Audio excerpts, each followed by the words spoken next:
જય શ્રી કૃષ્ણ બધાને. જય શ્રી કૃષ્ણ. જય શ્રી કૃષ્ણ. જય શ્રી કૃષ્ણ.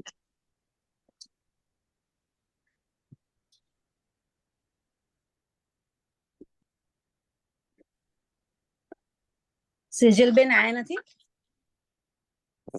આઈ થિંક હવે આવશે. ઓલમોસ્ટ.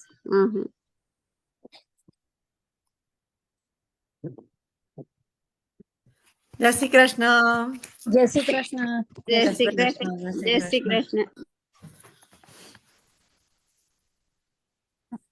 આપણે મંગળાચરણ થી શરૂ કરીશું આજનો સત્સંગ. જયશ્રીબેન ચાલુ કરો. શ્રી કૃષ્ણાય નમઃ, શ્રી ગોપીજન વલ્લભાય નમઃ, શ્રીમદાચાર્ય પરમ દયાલ વિનઃ, શ્રી ગુરુવે નમઃ. ચિંતા સંતાન હંતારો યત્પાદાંબુજરેણવ સ્વીયાનાં તાન નિજાચાર્યાન પ્રણમામિ મુહુર્મુહુઃ. યદનુગ્રહતો જંતુઃ સર્વે દુઃખાતિગો ભવેत् તમહં સર્વદા વંદે શ્રીમદ્વલ્લભનંદનમ. અજ્ઞાનતિમિરાન્ધસ્ય જ્ઞાનાંજનશલાકયા ચક્ષુરુન્મિલિतं येन તસ્मै શ્રી ગુરુવે નમઃ. નમામિ હૃદયે શેષે લીલાક્ષીરાબ્ધિશાયિનમ લક્ષ્મી સહસ્રલીલાભી સેવ્યમાनं કલાનિધિં. ચતુર્ભિશ્ચ ત્રિભિસ્તથા સર્પી વિરાજતે યૌસો પંચદા હૃદયે મમ. શ્રી ગિરિરાજ ધરણ કી જય. કૃષ્ણ કનૈયા લાલ કી જય. શ્રી ગોરધીનાથ કી જય. આજે આપણા સત્સંગમાં આપણે શરૂઆત કરીશું એકાદશી થી. તો એકાદશીનું સતકીલા એકાદશી જેના વિશે રીટા આંટી આપણને કહેશે, દર્શન કરાવશે. સઠીલા એકાદશી. રીટા આંટી, જય શ્રી કૃષ્ણ. રીટા આંટી હમણાં હતા ને? જય શ્રી કૃષ્ણ. જય જય શ્રી કૃષ્ણ. સઠીલા એકાદશી વિશે અમને આપણે વાત કરીએ. જય શ્રી કૃષ્ણ. જય શ્રી કૃષ્ણ. જય શ્રી બધા વૈષ્ણવોને જય શ્રી કૃષ્ણ.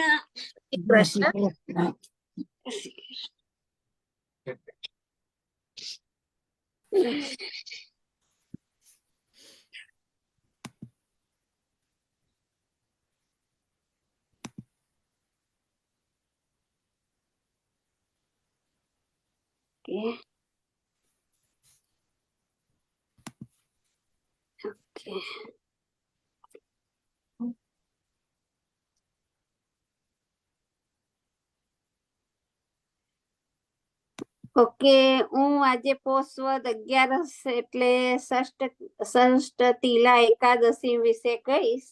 આ એકાદશી પોષવદમાં આવે છે. ભવિષ્યોત્તર પુરાણમાં આ એકાદશીનું મહાત્મ્ય વર્ણવ્યું છે. એક વખત તાંતલ્ય મુનિએ પુલસ્ત્ય મુનિને પૂછ્યું, હે સામાન્ય ભૂદેવ, આ નાશવંત જગતમાં લોકો વિવિધ પાપો જેવા કે બ્રાહ્મણોની હત્યા, ઇન્દ્રિય સુખમાં રચ્યા પચ્યા રહેવું, બીજાનું દ્રવ્ય હરી રહેવું વગેરે કરે છે. આ લોકોને શિક્ષામાંથી મુક્તિ આપવા તેવું જો વ્રત હોય તો તે પોષ માસમાં પુષ્ય નક્ષત્ર એકાદશીના દિવસે કરવું જોઈએ. સ્નાન કરી પવિત્ર થઈ ઇન્દ્રિયોને વશ રાખી કામ, ક્રોધ, લોભ, મોહ, ઈર્ષા, અભિમાન વગેરે દુર્ગુણોને ત્યાગી નારાયણ ભગવાનનું સ્મરણ કરવું જોઈએ. છાણમાં તલ અને કપાસ નાખી તેની પિંડીઓ બનાવી પોષ વદમાં મૂળ નક્ષત્ર હોય તે દિવસે 108 આહુતિઓ આપવી અને એકાદશી કરી. બીજે દિવસે ચંદન, અગર, કપૂર અને તલથી ભગવાનનું પૂજન કરી ખીચડીનું નૈવેદ્ય ધરાવી કૃષ્ણ ભગવાનની સ્તુતિ કરવી જોઈએ. કેળા, નાળિયેર, બીજોરા અને અન્ય જેવા ફળ સામગ્રી મળે તેનો અર્ધ્ય આપવો જોઈએ. બ્રાહ્મણોને વંદન કરી તેમને ભોજન આપવું જોઈએ અને પાણીનો ઘડો, છત્રી, શક્તિ હોય તો કાળી ગાય, તિલ પાત્ર વગેરેનું દાન કરવું જોઈએ. ભોજનમાં સફેદ તલ અને દાનમાં કાળા તલ આપવા જોઈએ. પોતે તલના તેલથી સ્નાન કરવું જોઈએ. તલ ભોજનમાં પણ લેવા જોઈએ. આમ 6 પ્રકારના તલનો ઉપયોગ કરવાથી પાપોનો નાશ થાય છે અને પાપોને દૂર કરનાર તલ હોવાથી આ વ્રતનું નામ ષષ્ઠતિલા એકાદશી પડ્યું છે. નારદ મુનિએ ષષ્ઠતિલા એકાદશીનું મહાત્મ્ય અને તેનું ફળ જાણવા માટે શ્રી કૃષ્ણ ભગવાને કહ્યું કે પહેલાના સમયમાં મૃત્યુલોકમાં એક બ્રાહ્મણી રહેતી હતી. તે ચુસ્ત રીતે બ્રહ્મચર્યનું પાલન કરતી અને ભગવાનમાં હંમેશા રત રહેતી હતી.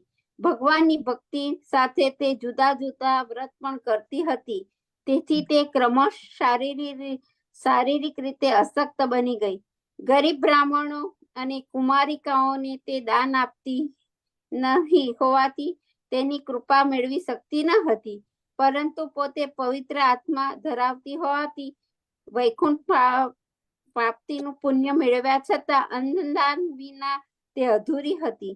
તેથી ભગવાને બ્રાહ્મણીને પરીક્ષા કરવા ભિખારી બ્રાહ્મણનો વેશ ધારણ કર્યો અને ભિક્ષા પાત્ર લઈ બ્રાહ્મણોને ઘેર ભિક્ષા માંગવા ગયો.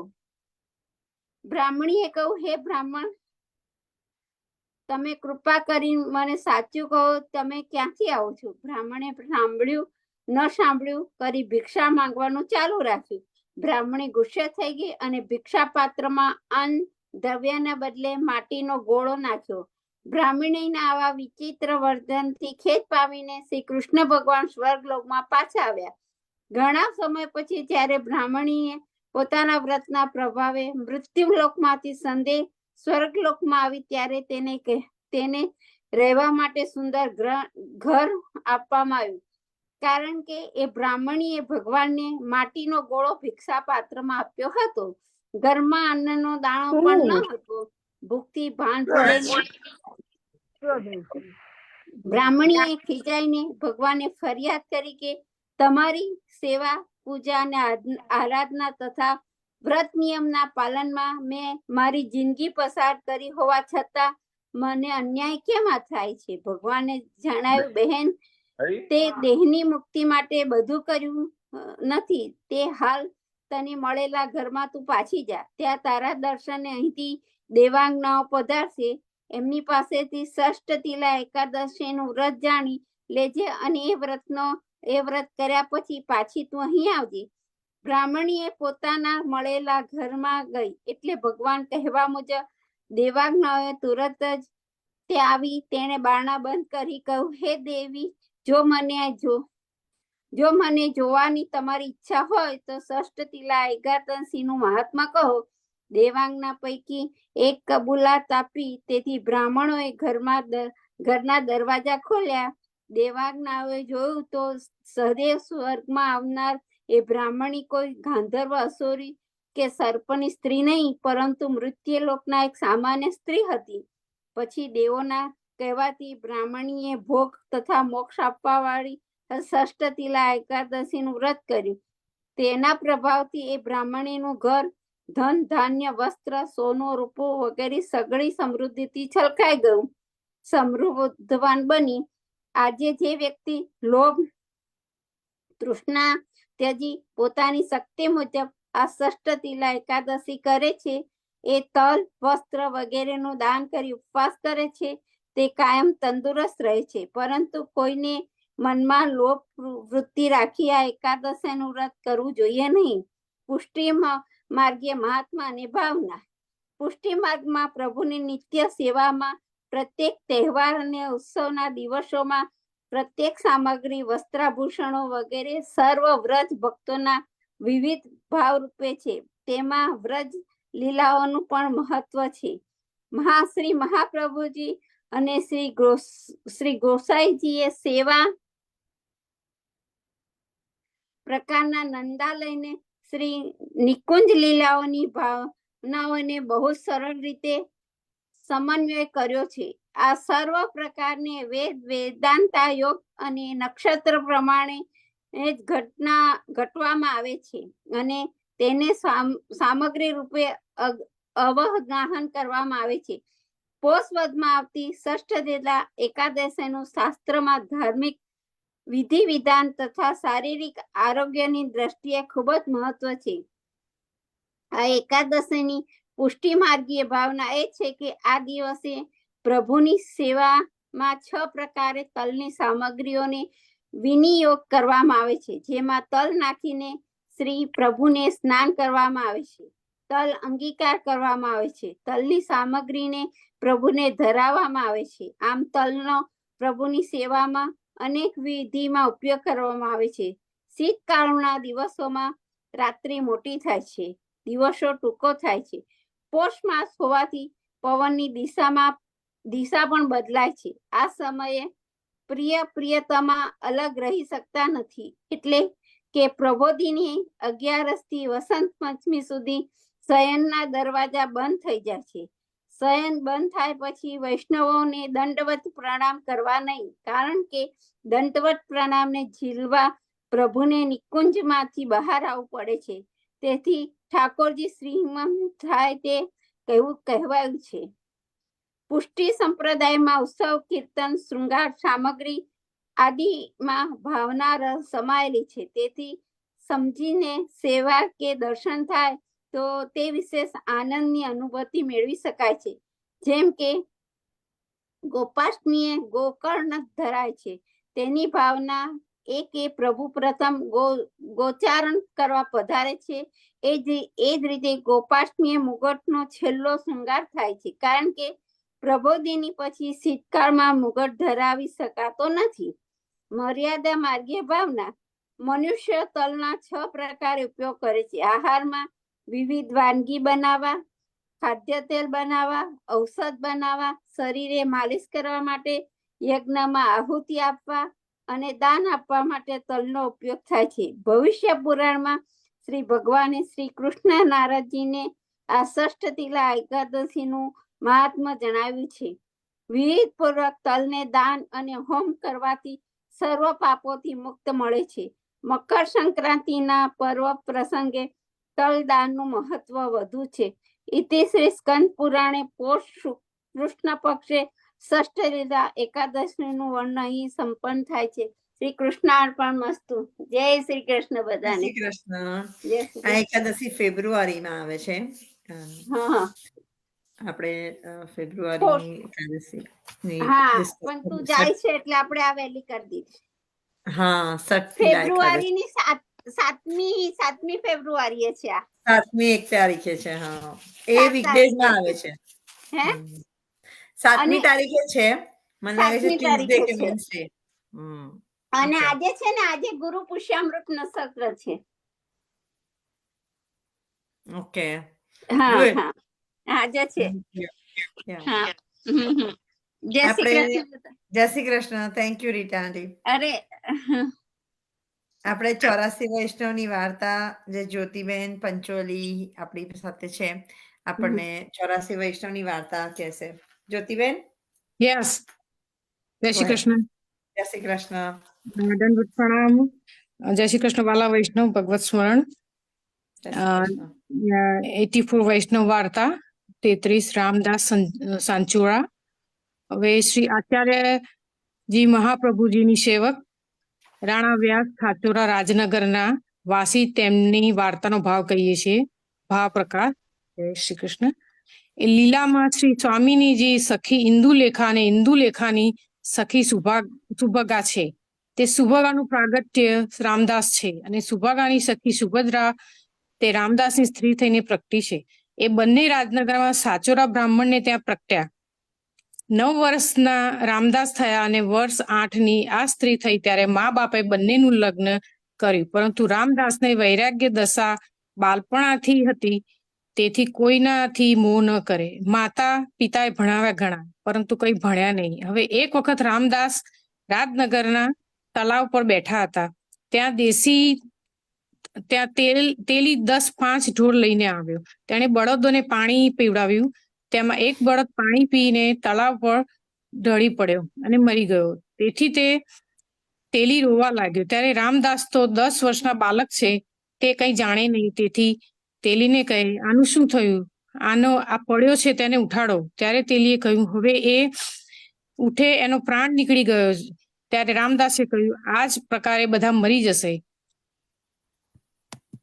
ત્યારે તેલીએ કહ્યું, આ જ દશા છે. આગળ 2 દિવસ કે પાછળ એ સાંભળતા જ રામદાસ ત્યાંથી ભાગ્યા. તે કેટલાક દિવસમાં દ્વારકા આવ્યા અને શ્રી રણછોડજીના દર્શન કર્યા. ત્યાં શ્રી આચાર્યજી સુબોધીની કથા કહેતા હતા. રામદાસ ત્યાં આવ્યા અને કથા સાંભળીને બહુ પ્રસન્ન થયા. મનમાં આવ્યું કે શ્રી આચાર્યજીની સાથે રહીને કેટલાક દિવસ એમની કથા સાંભળીએ, એમના સેવક થઈએ તો સારું. પછી પોતે કથા કહી ચૂક્યા. ત્યારે રામદાસે દંડવત કરી વિનંતી કરી, મહારાજ, મને શરણે લો, પાસે રાખો. થોડાક દિવસ આપની સન્મુખ આપના શ્રીમુખની કથા સાંભળો. ત્યારે શ્રી આચાર્યજી કહે છે, તું કોણ છે? ક્યાંથી આવ્યો? ત્યારે રામદાસે બધી વાત કહી. હું રાજનગરમાં રહું છું, સાચોરાનો બેટો છું. એક વખત ત્યાં તળાવ ઉપર એક બળદ તેલીનો મર્યો. તે જોઈને મને વૈરાગ્ય આવ્યો, તેથી ઉઠીને ભાગ્યો. અહીં આપના દર્શન થયા. ત્યારે શ્રી આચાર્યજીએ વિચાર્યું કે જીવ દૈવી છે, પરંતુ અવસ્થા નાની છે. જો આને પાસે નહીં રાખીએ તો સંસારમાં દુસંગથી ખરાબ થઈ જશે. તેથી થોડા દિવસ રાખીને આ દ્રઢ વૈરાગ થાય ત્યારે છોડવો, એમ વિચારીને રામદાસને કહ્યું, જા, નહીં આવ. ત્યારે રામદાસ નહીં આવ્યા. પછી આચાર્યશ્રીએ રામદાસને નામ સંભળાવી નિવેદન કરાવ્યું અને મહાપ્રસાદ લેવડાવી પાસે આવ્યો. ઓ God.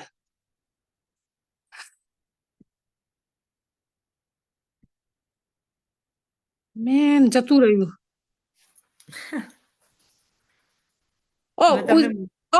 Already I am joined. Okay. I thought is gone. No, you are there. You are still there. I'm good. Okay. Yeah, it's Sorry. fine. You're Yeah. fine. રામદાસને કહ્યું, જા, નહીં આવ. ત્યારે રામદાસ નહીં આવ્યા. પછી શ્રી આચાર્યજીએ રામદાસને નામ સંભળાવી નિવેદન કરાવ્યું અને મહાપ્રસાદ લેવડાવી પાસે આવ્યો. પછી કેટલાક દિવસ રહીને શ્રી આચાર્યજી દ્વારિકાથી પૃથ્વી પરિક્રમાએ પધાર્યા. રામદાસ સાથે ચાલ્યા. બધી રસોઈની પરછાળગી અને નાની માંથી ટહેલ બધી તે કરતા. શ્રી આચાર્યજી રામદાસની પરીક્ષા લેવાને માટે કોઈ વાર થોડુંક ધરે, કોઈ વાર એકલી રોટી ધરે, પરંતુ એ ભાગ્ય માની મહાપ્રસાદ લે. મનમાં એમ ક્યારેય ના લાવ્યા કે આજે મને આ નથી ધર્યું. ત્યારે શ્રી આચાર્યજી બહુ પ્રસન્ન થયા. પછી બધી સામગ્રી ધરતા અને રસ્તે ચાલતા માર્ગમાં જ્યાં કાંટા આવે ત્યાં રામદાસ માર્ગમાં જલ્દી રસ્તો ઠીક કરતા જાય. એક દિવસ રામદાસના પગમાં મોટો કાંટો વાગ્યો. ત્યારે રામદાસે મનમાં વિચાર્યું કે હું મારા પગમાંથી કાંટો કાઢવાને બેસી રહીશ તો આચાર્યજી મારા માટે ઊભા થઈ રહેશે તે ઠીક નહીં. મારો ધર્મ જાય ને એમ પણ વિચાર્યું કે વળી આગળ પધારશે તો પણ માર્ગમાં કાંટા ઘણા છે. શ્રી આચાર્યજીના ચરણાવિંદમાં જો આ કાંટા લાગે તો પણ મારો ધર્મ જાય, એમ વિચારીને પોતાના પગનો કાંટો ન કાઢ્યો. માર્ગ ઠીક કરતા ચાલ્યા જાય. પછી થોડી દૂર જઈ શ્રી આચાર્યજી ઉભા રહીને કહે, રામદાસ, તારા પગનો કાંટો કાઢી લે. તારા ઉપર હું બહુ પ્રસન્ન છું. જે જોઈએ તે માંગ. ત્યારે રામદાસ કહે, મહારાજ, આપનું શરણ મને મળ્યું. હવે એનાથી અધિક શું છે? તેથી મને એ કૃપા કરીને આપો કે આપનો આશ્રય સદા દ્રઢ રહે, બીજાનો ન થાય. ત્યારે શ્રી આચાર્યજી બહુ જ પ્રસન્ન થઈને કહે છે, એમ જ થશે. તે બધું માંગ્યું, પરંતુ હું પ્રસન્ન છું. તું કાંટો કાઢી લે. હું ઊભો છું. તને અપરાધ ક્યારેય નહીં લાગે. એટલે રામદાસે કાંટો કાઢ્યો. એ પ્રકારે 10 વર્ષ શ્રી આચાર્યજી સાથે રહી રામદાસે સેવા કરી, પરંતુ પ્રીતિ સદા એક રસ રહી. એવા કૃપાપાત્ર ભગવદી હતા. પછી દક્ષિણમાં શ્રી આચાર્યજી બીજી પૃથ્વી પરિક્રમા માટે પધાર્યા. ત્યાં એક બ્રાહ્મણે એક શ્રી ઠાકુરજીનું સ્વરૂપ ભેટ કર્યું અને કહ્યું, મારાથી પૂજા થતી નથી. ત્યારે શ્રી આચાર્યજીએ તે સ્વરૂપ પાસે રાખ્યું. કેટલાક દિવસ સેવા કરી. પછી દક્ષિણમાં એક ગામની બહાર આવીને ઉતર્યા. ત્યારે રામદાસને કહે છે, જા ગામમાં સીધું સામગ્રી લઈ આવો અને એક સુથાર પાસેથી વિના ખૂંટીની પાદુકા બનાવરાવીને લઈ આવો. એટલે કૃષ્ણદાસ સીધું સામગ્રી લઈ આવ્યા. ત્યારે શ્રી આચાર્યજી રસોઈ કરી ભેગા ધરી પોતે આરોગીને રામદાસને કહે, મહાપ્રસાદ લઈ. એટલે રામદાસ મહાપ્રસાદ લઈ શ્રી આચાર્યજી પાસે આવ્યા. વાર્તા પ્રસંગ 1. ત્યારે શ્રી આચાર્યજીએ તે બ્રાહ્મણે જે ઠાકોર ભેટ આપ્યા હતા તે સ્વરૂપને પોતે પંચામૃત સ્નાન કરાવી રામદાસના માથે પધરાવ્યું. શ્રી ઠાકોરજીનું નામ નટુવા ગોપાળજી રાખ્યું અને તે પાદુકા ચરણ ચાખડી ઉપર ચણાવીને ધરી રામદાસના માથે પધરાવી. ભાવ પ્રકાશ. કેમ જે શ્રી આચાર્યજી તો પાદુકા પહેરતા ન હતા, ખુલ્લા ચરણથી ચાલતા, પૃથ્વી પાવન કરવાને માટે, પૃથ્વીનું મનોરથ પૂર્ણ કરવા માટે પાદુકાજી તો સેવા કરવા અર્થે આપતા. તેથી શ્રી આચાર્યજીની પાદુકામાં ખૂટી નથી. તે રામદાસના માટે શ્રી ઠાકોરજી પધરાવીને આપે કહ્યું, જે રામદાસ, હવે તમે ભગવત સેવા કરો, જ્યાં રહો ત્યાં હવે તમને ડર નથી, ભક્તિ તમને દ્રઢ થઈ. ત્યારે રામદાસના મનમાં તો એ જ કે શ્રી આચાર્યજી પાસે રહું, પરંતુ આજ્ઞા કેમ ટાળું, અને એમ પણ જાણે કે આપ કહે તે કરવું એમાં જ મારું કલ્યાણ છે, એમ વિચારી દંડવટ કરીને ચાલ્યા. પણ વિરહ બહુ જ, વારંવાર પાછા ફરીને દર્શન કરી સ્વરૂપ હૃદયમાં ધરી ચાલ્યા. આથી શ્રી આચાર્યજીનું હૃદય ભરી આવ્યું કે આવા વૈષ્ણવથી વિયોગ થાય છે. પરંતુ રામદાસની સ્ત્રી દેવી જીવ છે અને પતિવ્રતા છે. તે ઘરમાં દુઃખી છે, કુટુંબમાં મા બાપને ત્યાં રહે છે. તેના ઉદ્ધારને માટે શ્રી આચાર્યજીએ વિદાય કર્યા. ત્યારબાદ રામદાસજીએ 3 દિવસ સુધી શ્રી ઠાકોરજીની સેવા અને શ્રી પાદુકાજીની સેવા કરી. ભોગ ધરે તે ગાયને લેવડાવી દેતા. શ્રી આચાર્યજી વિયોગનું દુઃખ બહુ જ, તેથી પ્રસાદ લઈ ન શક્યો. 4થા દિવસે ભોગ ધરી પછી શરાવવા લાગ્યા. ત્યારે શ્રી આચાર્યજીએ દર્શન દઈને કહ્યું, તું મહાપ્રસાદ કેમ નથી લેતો? હું તારી પાસે જ છું, તેથી મહાપ્રસાદ લેજે. ત્યારે રામદાસે ગાયનો ભાગ કાઢી મહાપ્રસાદ લીધો. એ પ્રકારે વિરક્ત દશાથી ફર્યા કરે, એક ઠેકાણે ન રહે. તે પ્રમાણે પૃથ્વી પરિક્રમા કરતા પોતાના ગામમાં રાજનગરમાં આવ્યા. તે રામદાસના મા બાપ તો મરી ગયા હતા. તેમની સ્ત્રી મા બાપના ઘરે હતી. રામદાસ પોતાના ઘરમાં આવી રહ્યા. રામદાસના સસરાએ જાણ્યું કે રામદાસ આવ્યા છે, ત્યારે બેટીને કહ્યું કે તારો ધણી આવ્યો છે, તે ફરી કઈ ચાલ્યા જશે તો તું એને નહીં મેળવી શકે. તેથી તારું મન હોય તો ધણીની જાતે જા, અને મન હોય તો અમારા ઘરે રહે. ત્યારે બેટી કહ્યું કે મને મારા ધણીની પાસે પહોંચાડી આવો, બીજું મને કઈ જોઈતું નથી. ત્યારે સસરો બેટીને લઈ રામદાસના ઘરે મૂકીને ચાલ્યો ગયો. સ્ત્રી રામદાસની પાસે આવી, પણ રામદાસ સ્ત્રીનો અંગીકાર ન કરે, બોલે નહીં. પછી રામદાસ 2-4 દિવસ ઘરમાં રહ્યા. પછી દ્વારકા ઉઠી ચાલ્યા. ત્યારે રામદાસની સ્ત્રી રામદાસના સાથે ચાલી નીકળી. રામદાસ સાથે આવવા ન દે, ઈંટોથી મારે, પરંતુ સ્ત્રી પતિવ્રતા, તેથી દૂર દૂર સાથે ચાલી જાય છે. રામદાસની પાતાળમાં જુઠ્ઠણ બચે તે સ્ત્રી ખાય, ન બચે તો ભૂખી રહી જાય. એમ કરતા મજલ 4 થઈ. ત્યારે શ્રી રણછોડજીએ રામદાસને કહ્યું કે સ્ત્રીનો કેમ અંગીકાર નથી કરતો, ત્યાગ કેમ કર્યો? ત્યારે રામદાસ શ્રી રણછોડજીને કહે, જે હું વિરક્ત વૈરાગી છું, ત્યારે મારે સ્ત્રીથી શું કામ? ત્યારે શ્રી રણછોડજીએ કહ્યું, વિવાહ શા માટે કર્યો? અને તું શ્રી આચાર્યજીનો કૃપાપાત્ર સેવક થઈને આવી નિષ્ઠુરતા તને ન જોઈએ. તું શ્રી આચાર્યજીનો કૃપાપાત્ર સેવક છે, તેથી તને હું બહુ કહી શકતો નથી, પરંતુ સ્ત્રીનો અંગીકાર કર. એ પ્રકારે શ્રી રણછોડજીએ રામદાસને કહ્યું. ભાવ પ્રકાર. એનું કારણ એ કે સ્ત્રી દેવી છે. તેના અંગીકારને માટે તો પોતાની પાસેથી શ્રી આચાર્યજીએ રામદાસને વિદાય કર્યા છે, છતાં તું કેમ અંગીકાર નથી કરતો? અને રામદાસને શ્રી આચાર્યજી દ્વારકામાં અંગીકાર કર્યા છે, તેથી દ્વારકા ચાલ્યા છે. શ્રી રણછોડજીના કેવલ દર્શન નિમિત્ત નથી જતા. શ્રી આચાર્યજીએ સંબંધ વિચારી રામદાસ બધા દેશ ફરે છે, તેથી શ્રી આચાર્યજીની આજ્ઞા નહીં, દંડા પણ નહીં. તેથી શ્રી રણછોડજીએ કહ્યું, તું શ્રી આચાર્યજીનો સેવક છે, તેથી હું તને બહુ કહી શકતો નથી. શ્રી આચાર્યજીએ કહેવડાવ્યું છે, તેથી મેં તને કહ્યું કે સ્ત્રીનો અંગીકાર કર. પછી મજલ ઉપર જઈ ઉતર્યા. ત્યારે સ્ત્રીની પાસે બોલાવીને કહે, તું ગાંઠ જોતી રહેજે, હું છાણા વીણી આવું. ત્યારે સ્ત્રી પસંદ થઈને કહે છે, આજ મારા ઉપર કૃપા છે, ત્યારે સ્ત્રીએ કહ્યું, છાણા હું વીણી લાવું? ત્યારે રામદાસે કહ્યું, એ સ્ત્રીનું કામ નથી, હું વીણી લાવીશ. પછી છાણા લાવી રસોઈ કરી, ઠાકુરજીને ભોગ ધર્યા પછી ભોગ સરાવી ગાયનો ભાગ કાઢી એક પાતાળ સ્ત્રીને ધરી અને એક પોતાની ધરી મહાપ્રસાદ બંને જણાએ લીધો. એમ કરતા દ્વારકા આવ્યા. શ્રી રણછોડજીના દર્શન કરે. ત્યાં શ્રી રણછોડજીએ કહ્યું, તું સ્ત્રીને નામ દે તો જલ સામગ્રી સિદ્ધ કરે, રસોઈની પરચારગી કરે. ત્યારે રામદાસ કહે, હું નામ કેમ દઉં? નામ તો શ્રી આચાર્યજી દે તો તે ઠીક. ત્યારે રણછોડજીએ કહ્યું, મારી આજ્ઞા છે, તું નામ દે. પછી આચાર્યજી પધારે છે.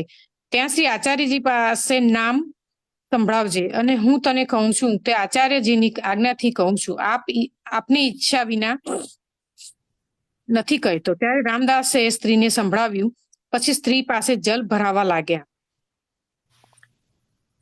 પરચારગી રસોઈની કરાવવા લાગ્યા. પછી દ્વારકાથી પાછા ચાલ્યા. ત્યારે રામદાસજીએ મનમાં વિચાર્યું કે હવે સ્ત્રીને સાથે લઈને ફરવું ઉચિત નથી. હવે એક જગ્યાએ બેસીને ભગવત ભજન કરવું.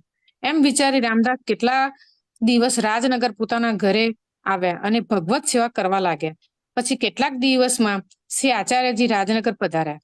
ત્યારે રામદાસ આપની પાસે જે દંડવટ કરી આપને પોતાને ઘરે પધરાવી લાવ્યા અને વિનંતી કરી, મહારાજ, સ્ત્રીને નામ નિવેદન કરાવો.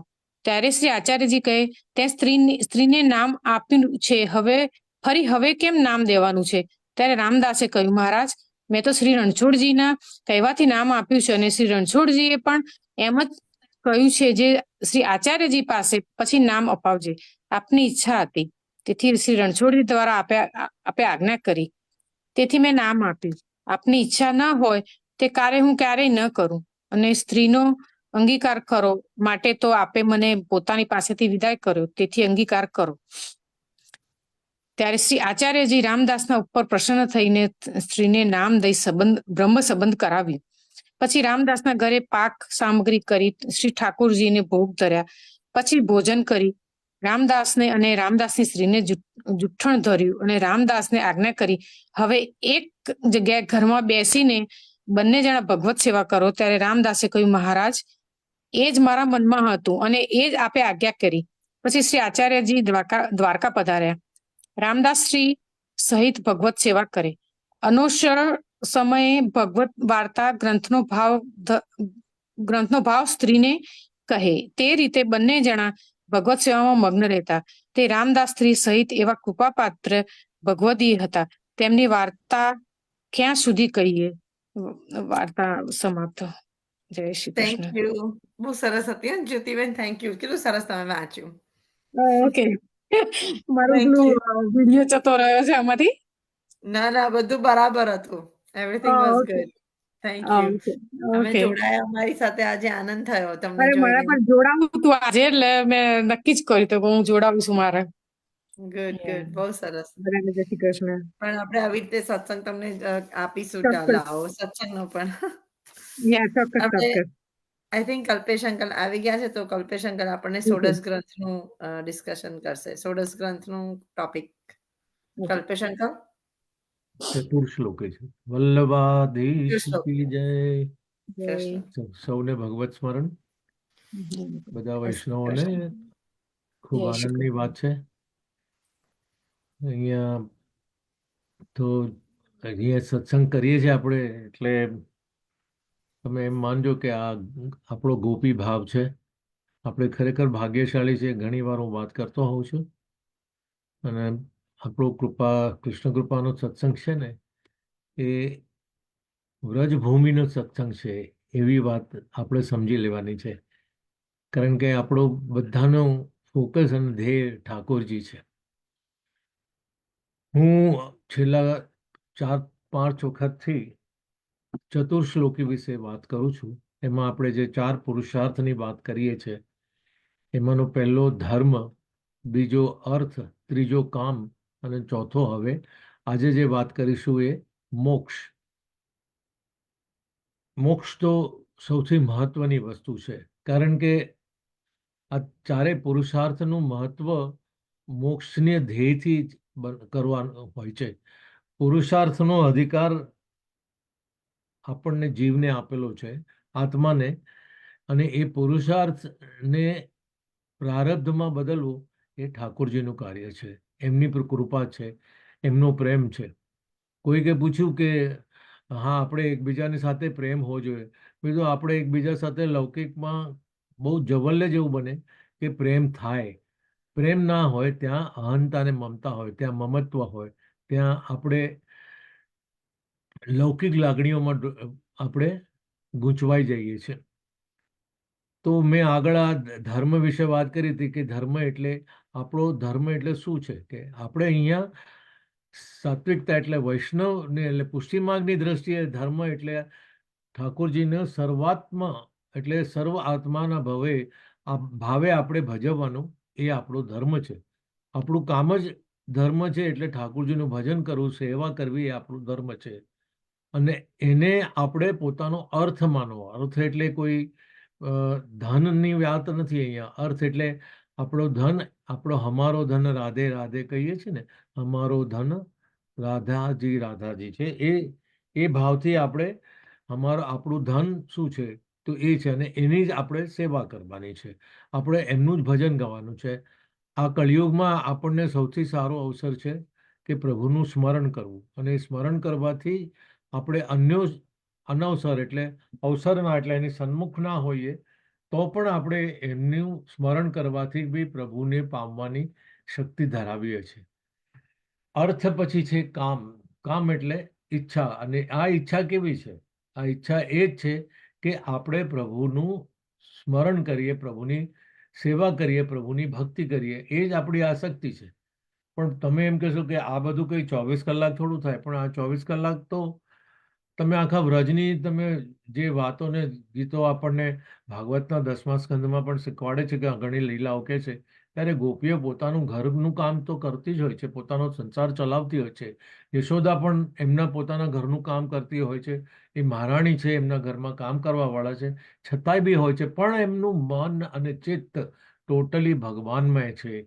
એ જે ધર્મ છે, એ કામના છે, એ જે ઈચ્છા છે, એ જે સાત્વિકતા છે, એનું નામ કામ કહેવાય.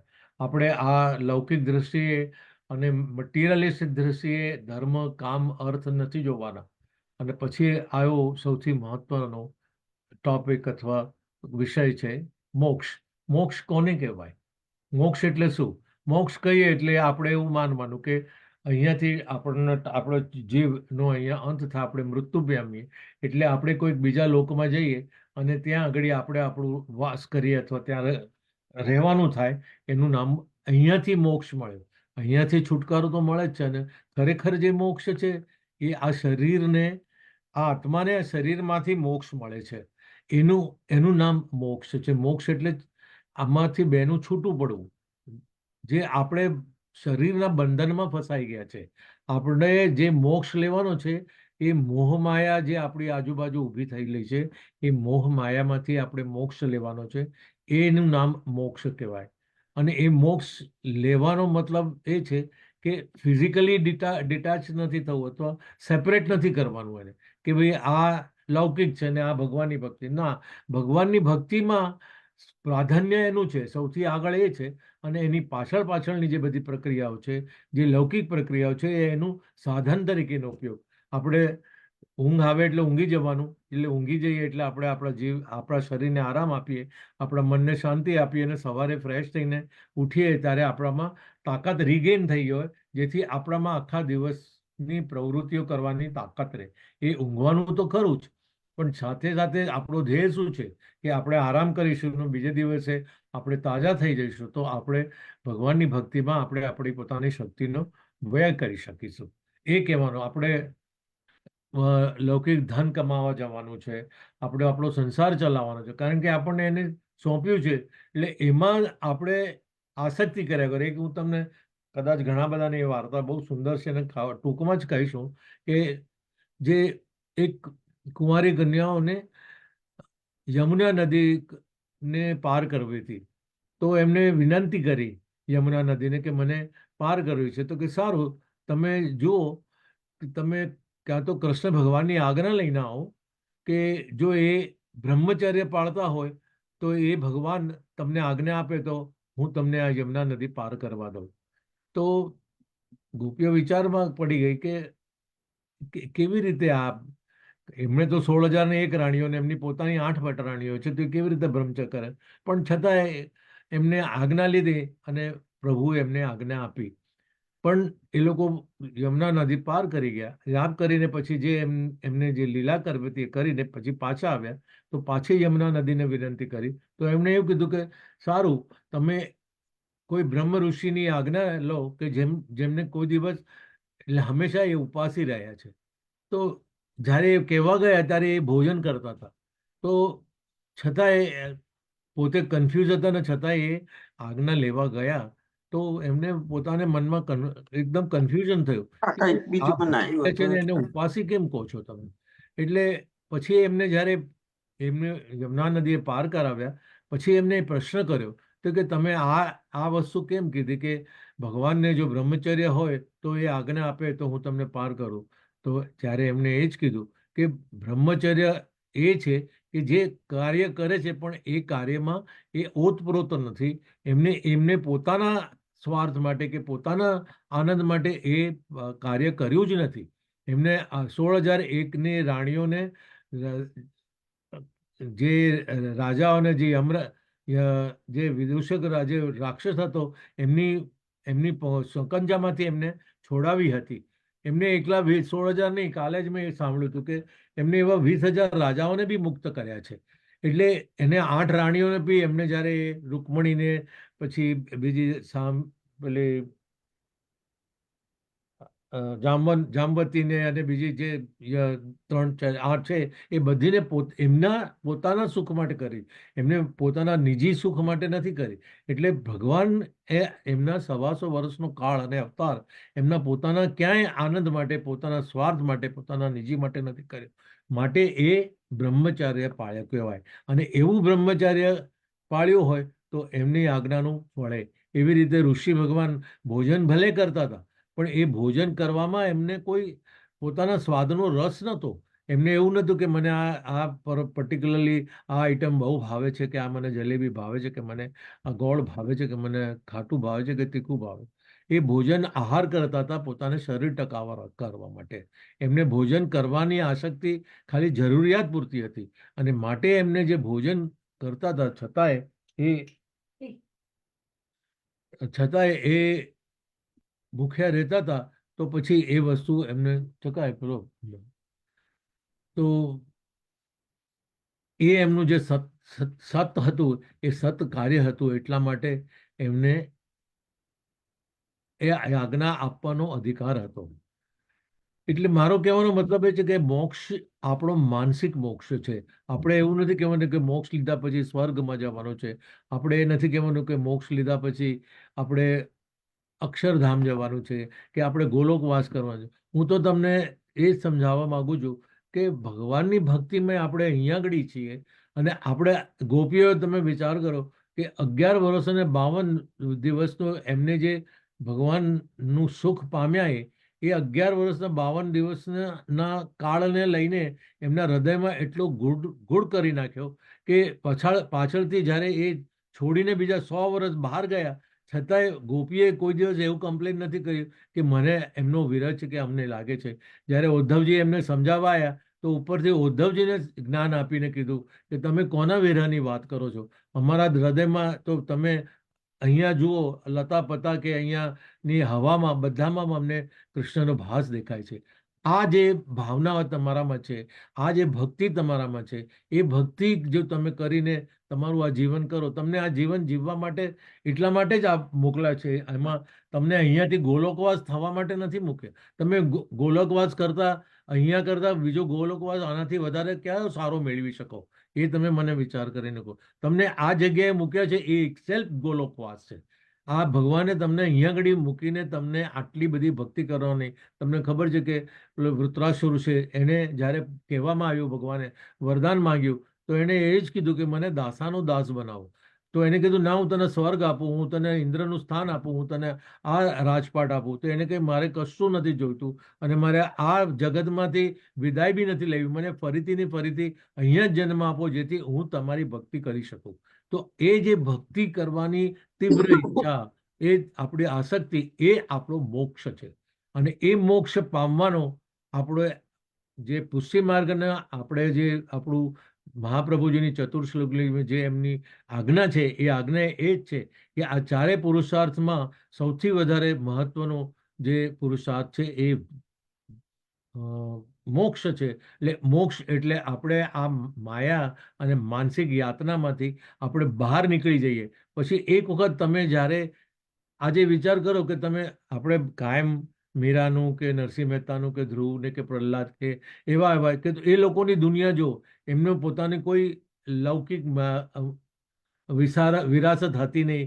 એમના મોટા મીરાબાઈનું તો મહેલ હતું, એમના તો રાણા રાજા હતા, છતાં એણે તો એવું કહી દીધું કે મારો ધણી તો કૃષ્ણ ભગવાન છે, એટલે હું તો ક્યારેય જિંદગીમાં વિધવા થઈશ જ નહીં.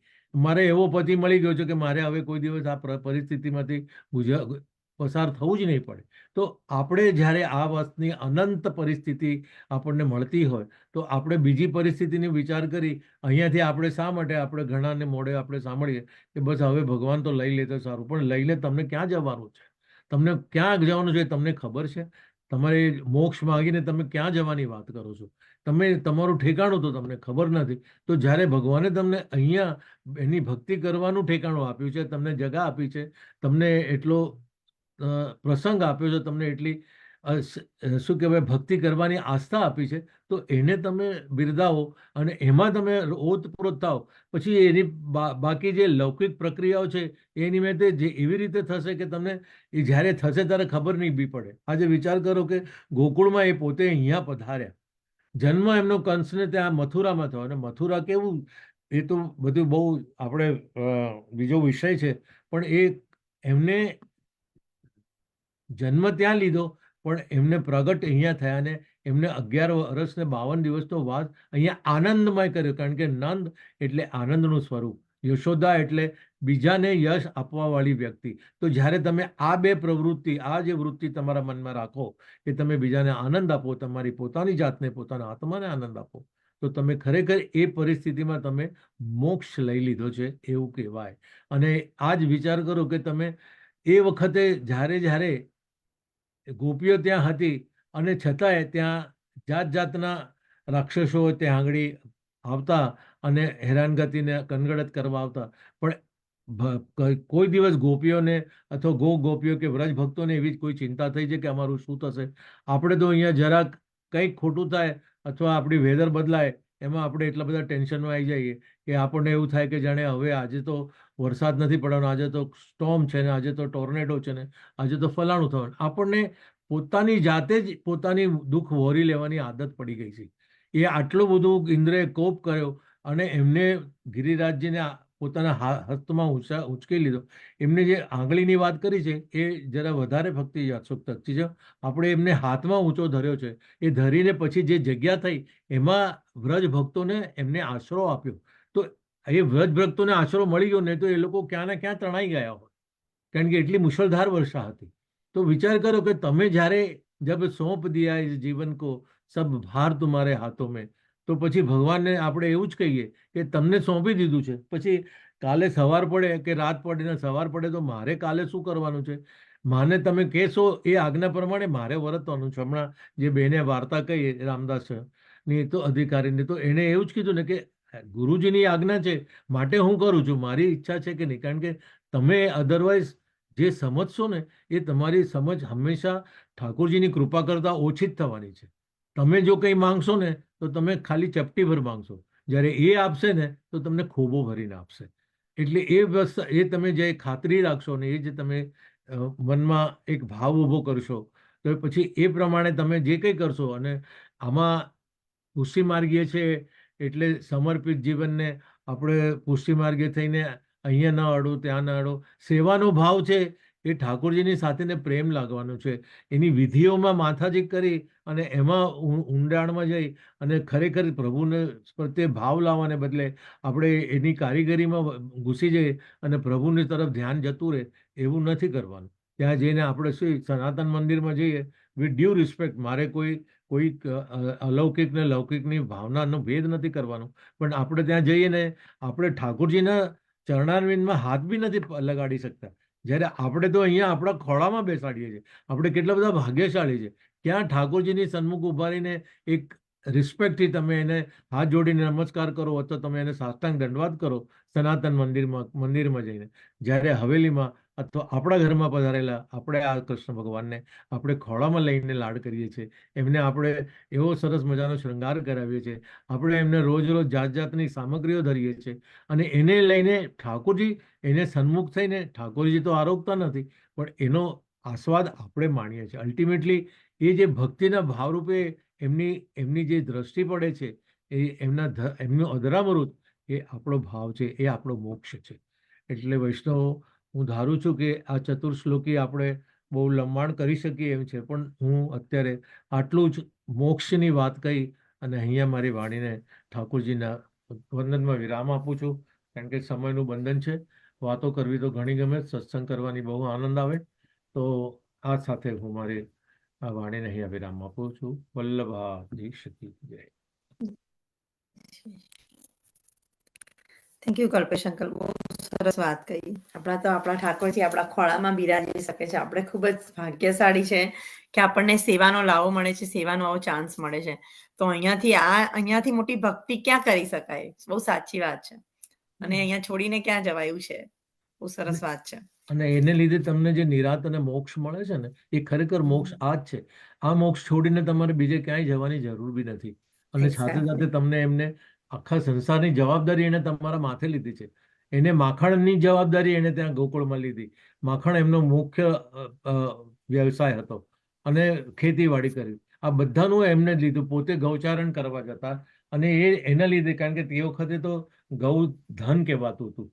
તો પછી એવી વસ્તુ એ લોકોને કોઈ દિવસ એમના આજીવનની ચિંતા નથી કરી. તો આપણે આપણી આજીવનની ચિંતા કરી. આપણે ડૉક્ટર બનવું છે, આપણે એન્જિનિયર બનવું છે, આપણે ચાર્ટર્ડ એકાઉન્ટન્ટ બનવું છે. મને ટાઈમ નથી એટલે હું ભગવાન પાસે બેસી શકું એમ નથી. આપણા આ જે બધા બહાના છે એ આ જે બધા આપણા એમને શું કહે કે આપણે છટકબારી છે આપણી, એમાં એને લીધે આપણે વધારે દુઃખી થઈએ છીએ. આપણે એનામાં ટોટલી 100% આપી દઈએ તો હું તમને ખાતરી આપું છું કે તમારી જીવનશૈલીમાં આટલી બી ઊંડી આંચ નહીં આવે. એની ગેરંટી છે. મને પોતાને એક્સપિરિયન્સ છે, એ હું અહીંયા આગળ કહેવા માંગતો નથી, પણ this is what is happening. અને તમે એકવાર અજમાવી જોજો. કદાચ જો આ રસ્તા પર તમે આગળ વધશો અને મોક્ષનો ખરેખર પોતાના જીવનમાં ઉતારશો અને ત્યાં તમે એ રીતે તમે જે રીતે ભગવાને કીધું ને કે હું બ્રહ્મચર્ય પાળું છું, કે મને આસક્તિ નથી. આસક્તિ ફક્ત પ્રભુમાં જ રાખો, બાકી બધી જ આસક્તિઓને ટેમ્પરરી કરી નાખો અને એને જ્યાં જરૂર ના હોય ત્યાં એને મૂકી દો, તો બહુ આનંદ આવશે. ચાલો, જય Shri Krishna. Thank you so much. Thank you. જય શ્રી કૃષ્ણ. આપણે ગીતાજીના શ્લોક્સ આપણે કરતા હતા ચેપ્ટર 11. એ ચેપ્ટર 11નું કન્ટિન્યુઅસ પારાયણ કરીશું. આપણે હવે નેક્સ્ટ સત્સંગ, આના પછીનો સત્સંગ આપણે ફેબ્રુઆરીમાં હશે. ફેબ્રુઆરીના ત્રીજા અઠવાડિયામાં, ફેબ્રુઆરી 21st. હું આઉટ ઓફ ધ ટાઉન છું ત્યાં સુધી. I think February 25th 22nd થશે. I think the Thursday, 22nd કરીશું આપણે. પણ લેટ્સ ડુ ધી ગીતાજીનું પારાયણ. પછી આપણે કન્ટિન્યુઅસલી સત્સંગમાં આપણી સાથે ગુરુજી પણ પધારવાના છે. તો એક માર્ચમાં આપણી સાથે 2-3 વખત એ પણ સત્સંગ કરશે. તો આપણને સત્સંગનો ખૂબ જ લાભ મળશે. આપણે આવી રીતે સત્સંગ કરતા રહેવાનું. આપણા ઇન્ટ્રોસ્પેક્શન માટે, આપણા ડેવલપ માટે સત્સંગ કરીએ બહુ જરૂરી છે. તો આપણે ચેપ્ટર 11માં ગીતાજીનું શ્લોકનું પારાયણ કરીશું. શ્લોક નંબર છે 29મો. હર્ષિદા આંટી, હર્ષિદા પટેલ મેં કરી દીધું. હા, ઓકે. જય શ્રી કૃષ્ણ. કઈ વાત જય શ્રી નથી. કૃષ્ણ. જય શ્રી કૃષ્ણ.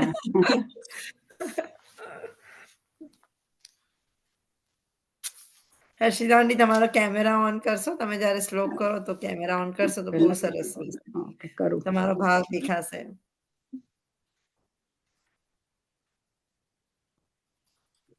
Thank you. અધ્યાય 11મો, શ્લોક 29મો. યથા પ્રદીપ્તમ ચવલમ પ્રજ્ઞા વ્યસંતિ નાશાય સમૃદ્ધ વેગા તથૈવ નાશાય વિશન્તિ લોકાસ્તવાપી વક્તત્રાણી સમુદ્ર વેગા.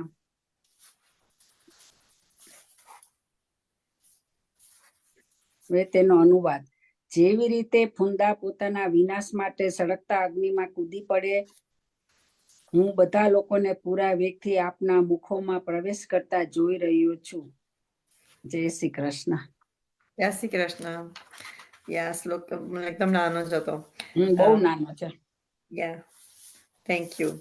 શ્લોક નંબર 30મો કલ્પના આંટી, કલ્પના શાહ, તમે અનમ્યુટ કરશો? કલ્પના આંટી તમે અનમ્યુટ કરશો.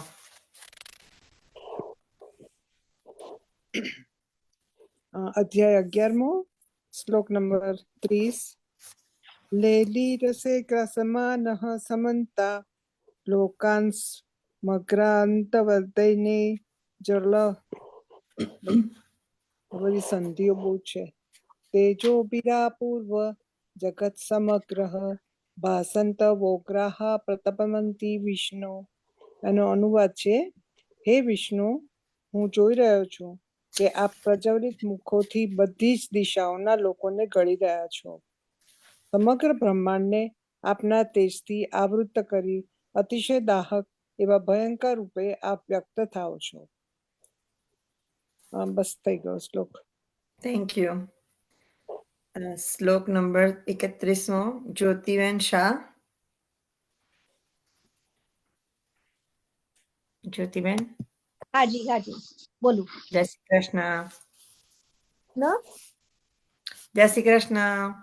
Just can you hear me? તમે સાંભળી યસ શકો વી કેન હિયર યુ. શ્લોક નંબર 31મો તમે કરવાના છો ને? યસ. છો? અક્યાહિ મે કો ભવાનુગ્રરૂપો નમસ્તે દેવ પ્રસીદ વિજ્ઞાતુમિચ્છા ભવંતમા નહિ પ્રજાના પ્રવૃત્તિમ. એનો ભાવાર્થ એ છે આ શ્લોકનો, મને જણાવો કે ઉગ્ર રૂપધારી આપ કોણ છો? હે દેવાદિદેવ, આપને નમસ્કાર કરું છું. આપ પ્રસન્ન થાઓ. આદિપુરુષ, આપને હું વિશેષ રૂપે ઓળખવા માંગુ છું, કેમ કે હું આપની પ્રવૃત્તિને નથી સમજી શકતો. જય શ્રી કૃષ્ણ. જય શ્રી કૃષ્ણ. Thank you. બહુ સરસ રીતે, વેરી નાઇસ. શ્લોક પણ તમે ખૂબ જ સરસ રીતે ગાયો. હા જ્યોતિબેન, થેન્ક યુ યાર. જય શ્રી કૃષ્ણ. જય ગમ્યું. શ્રી કૃષ્ણ. Thank you. આપણે નેક્સ્ટ શ્લોક છે 32. નીતાબેન, નીતા શાહ. જય શ્રી કૃષ્ણ નીતાબેન. આઈ થિંક આપણી પાસે બે નીતાબેન છે, પણ નીતા ન્યૂ જર્સી વાળા.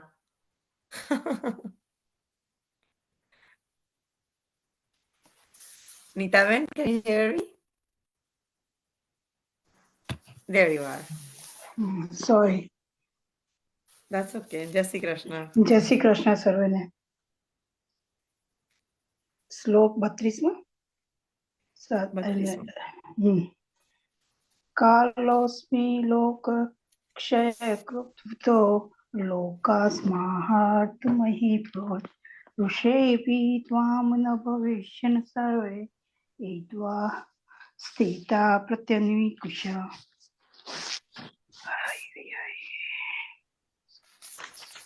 એનો અનુવાદ. પૂર્ણ પુરુષોત્તમ પરમેશ્વર બોલ્યા, હું સર્વ વિશ્વનો મહાવિનાશ કરનારો કાળ છું અને હું અહીં બધા માણસોનો નાશ કરવા આવ્યો છું. તમારા એટલે કે પાંડવોના સિવાય બંને પક્ષના તમામ યોદ્ધાનો વિનાશ પામશે.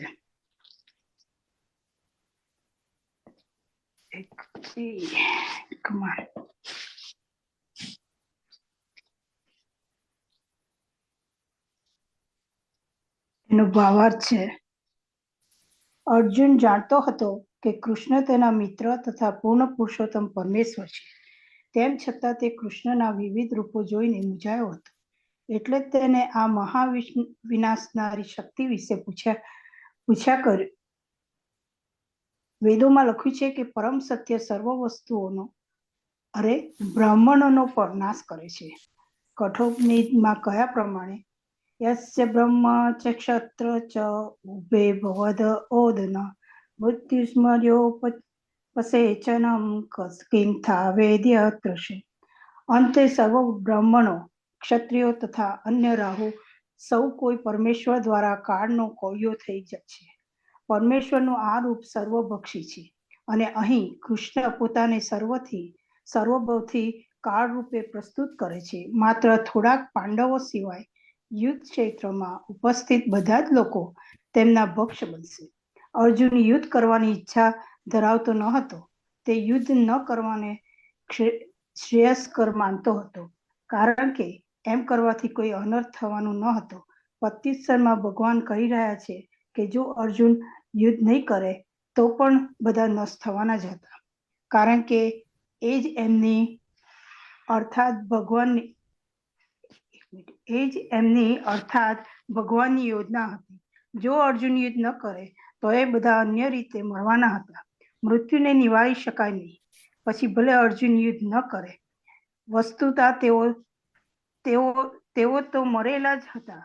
કાળ વિનાશ છે અને પરમેશ્વરની ઈચ્છાનુસાર સર્વ પ્રગટ્યો નષ્ટ થવાના છે. આ તો પ્રકૃતિનો નિયમ છે. જય શ્રી કૃષ્ણ. જય શ્રી કૃષ્ણ. સાચી વાત છે. Thank you.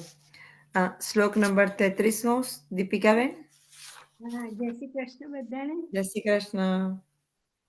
તે ભગવાન ઉવાચ તસ્માत् ત્વमुत्तिष्ठ यशो लभस्व जित्वा शत्रून् भुवक्ष समुद्रं मय्येवैते निहता पूर्वमेव निमित्तमात्रं भव सव्यसाचीन्.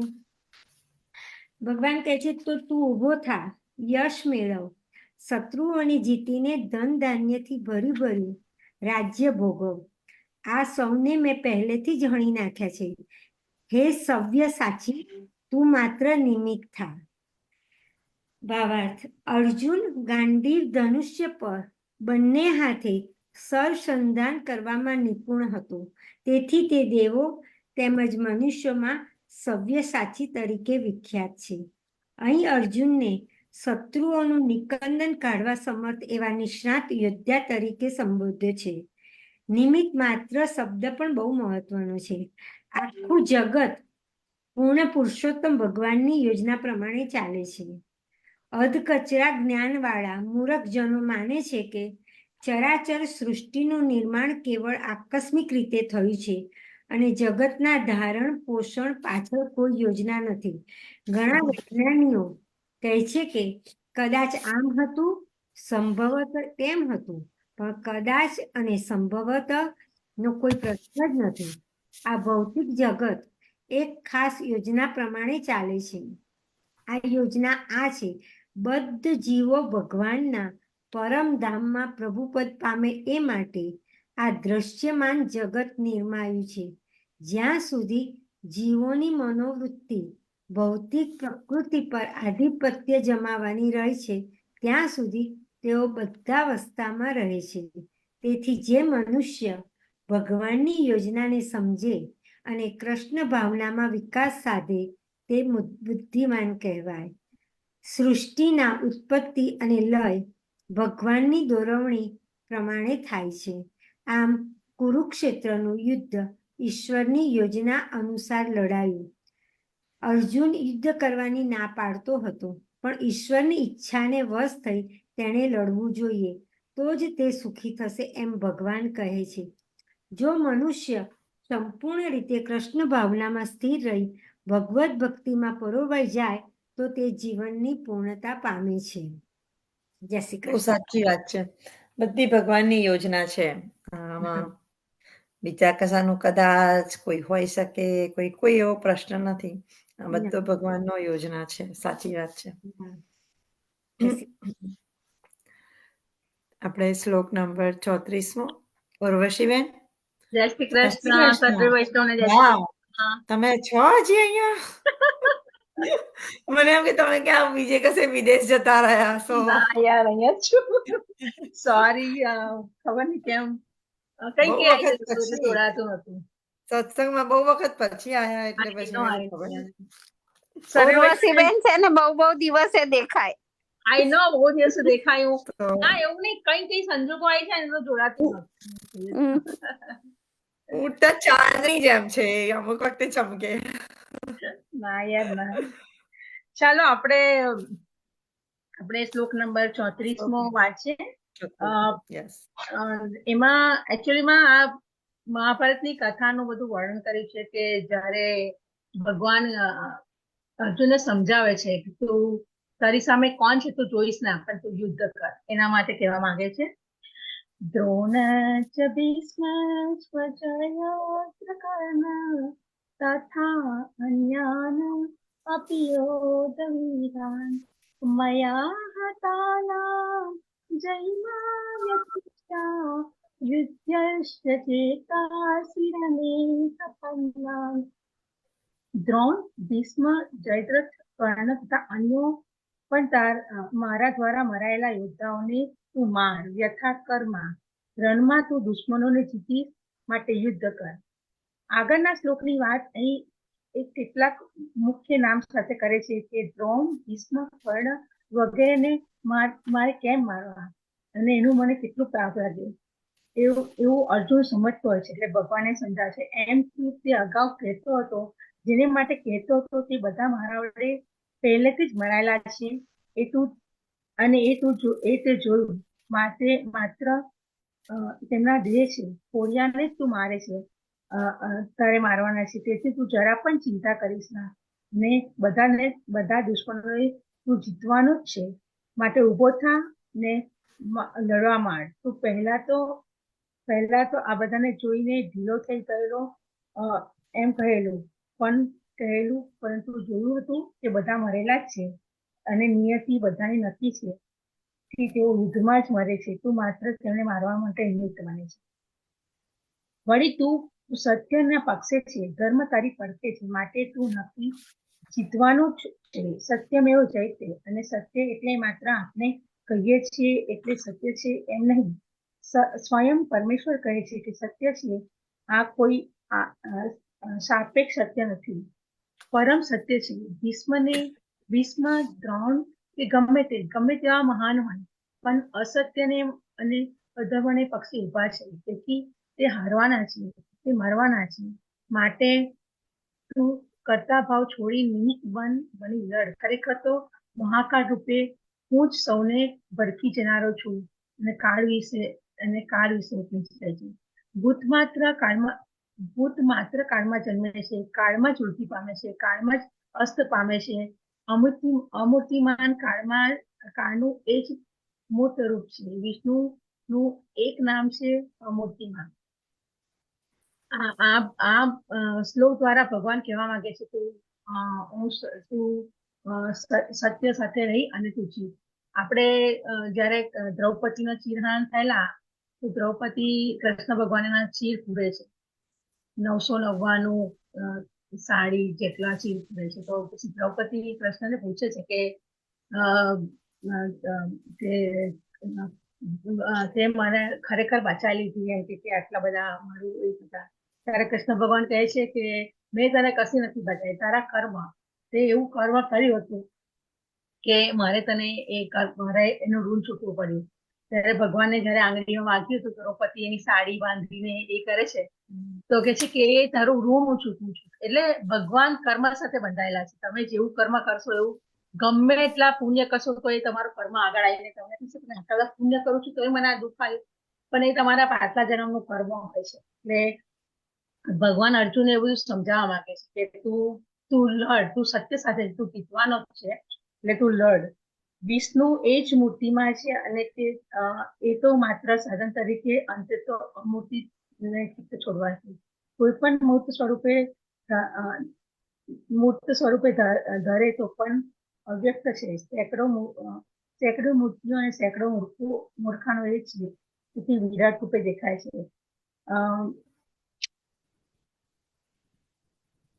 કૃષ્ણ ભગવાન એટલે મહાભારતનું યુદ્ધ સંજય ધૃતરાષ્ટ્રને સમજાવતો બધું કહેતો હોય છે. એટલે સંજય કહે છે કેશવના આ વચનો સાંભળી અર્જુન હાથ જોડીને કાપતો નમસ્કાર કરવા છતાં પણ ભયભીત થયેલો પ્રણામ કરીને ગદગદ થઈને કૃષ્ણને કહેવા લાગ્યો કે હે કૃષ્ણને કહેવા લાગ્યો. અને પછી સંજયે બધો વ્યવહાર કૃષ્ણને આપ્યો અને કહે છે કે ભગવાને પોતા વિશે વાત કરી. પછી અર્જુને ફરીથી ભગવાનને હાથ જોડી પ્રણામ કર્યા અને તે હજી પણ થરથર કાપી રહ્યો છે, ભયભીત હતો. તે પણ ગદગદ થયેલો કહેવા લાગ્યો કે ગદગદ કરીને કહેવા લાગ્યો પૂરા શક્ય મેં હંત યજંતો દાન વૃષભે કિરીટ મોતી સૂર્યા તેના હોમાં. એટલે અગાઉ જ્યારે અર્જુને ઇન્દ્રને મદદ કરી અને કંચકાળ વગેરે રાક્ષસોને માર્યા ત્યારે ઇન્દ્ર તેને સૂર્ય જેવો ચમકતો બીજો મુકુટ આપેલો. એનું નામ કિરીટ અને તે પહેરનાર અર્જુન કિરીટી. અહીં કિરીટી કહીને યાદ આપીને ભગવાનને યાદ કરાવે છે કે તને તે કેવી રીતે એ વખતે લોકોનો સંહાર કરેલો, એવી રીતે તું આજ કશું બધું ભૂલી અને તું આગળ વધ અને બધાનું સંહાર કર. જય શ્રી કૃષ્ણ. સાચી વાત છે. Thank you. જય શ્રી કૃષ્ણ. આપણે શ્લોક પછી 35મા શ્લોકથી આગળ વધીશું નેક્સ્ટ ટાઈમે. અત્યારે ભાવગીત ગાશે આપણી સાથે જયશ્રીબેન છે, નહીં તો ઉર્વશીબેન. કોઈ પણ અયોધ્યાના દર્શન કરી આયા રામ ભગવાનના? ગયું છે કોઈ ઇન્ડિયા? ના, કોઈ ગયું નથી. અચ્છા, કઈ નહીં, ચાલો આપણે કીર્તન ગાઈશું. આઈ થિંક એટલે કોણ ગાય છે? મારે તૈયાર કરવું પડશે, મારે ગાવું વસ્તુ. મારે એટલીસ્ટ બુક જોઈશે મને. પહેલા જયશ્રીબેન ગાય છે. જયશ્રીબેન તો હું કીર્તન મોકલાઈ આવું. ગાવાનું. જયશ્રીબેન, જય શ્રી કૃષ્ણ. જયશ્રીબેન, are you still there?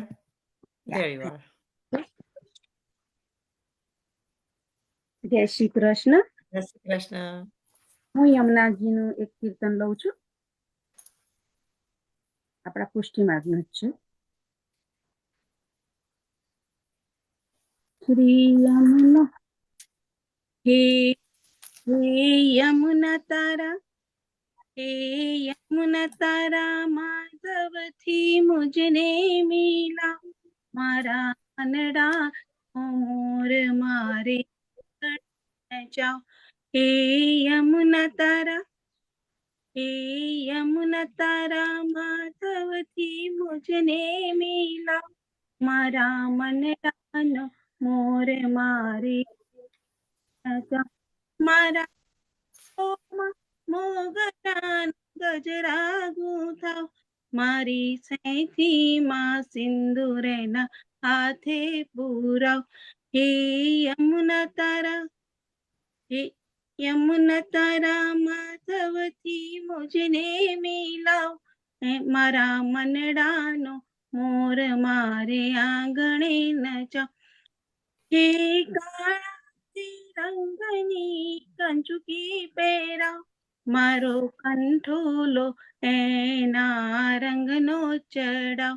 હે યમુના તારા માધવથી મુજને મિલાવ.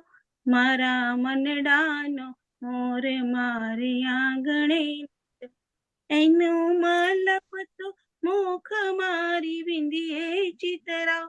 એના નામની છાપેલી મને ઓઢણી ઓઢાવ. હે યમુના તારા માધવથી મુજને મિલાવ. મારા મનડાનો મોર મારે આંગ નચાવ. એના ગીત ગાતો ઉડલો પહેરાવ. મારા નાકમાં નથણી એના નામની જડાવ. હે યમુના તારા માધવથી મુજને મિલાવ. રામનડાનો મોર મારે આંગણે નચાવ. એના હાથોમાં હાથ મારો તુજ પધરાવ.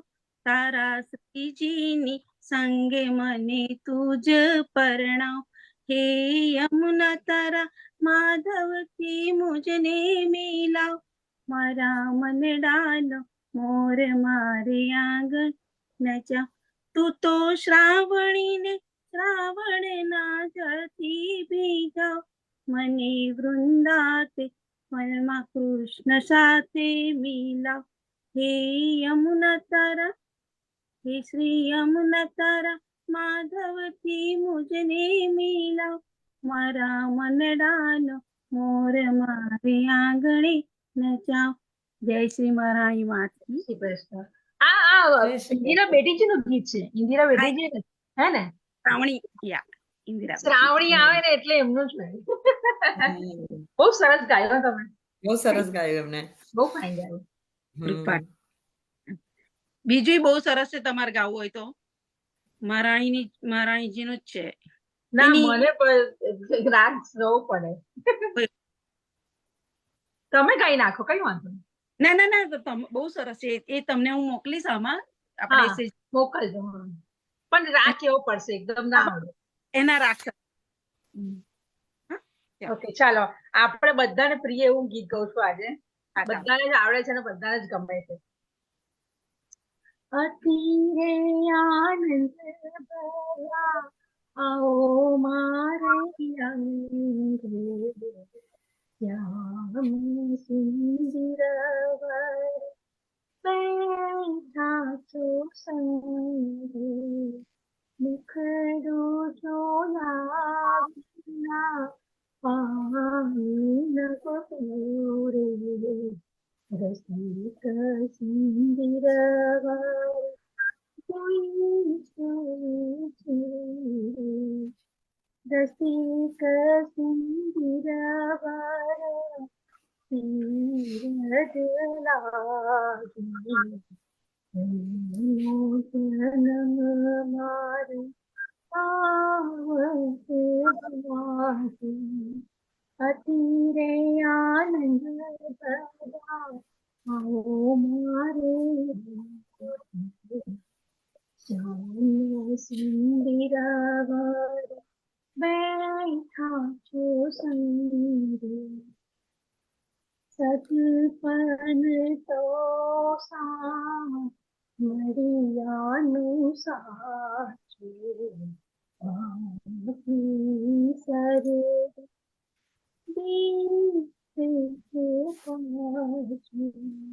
અતિરે આનંદ ભર્યા આવો મારે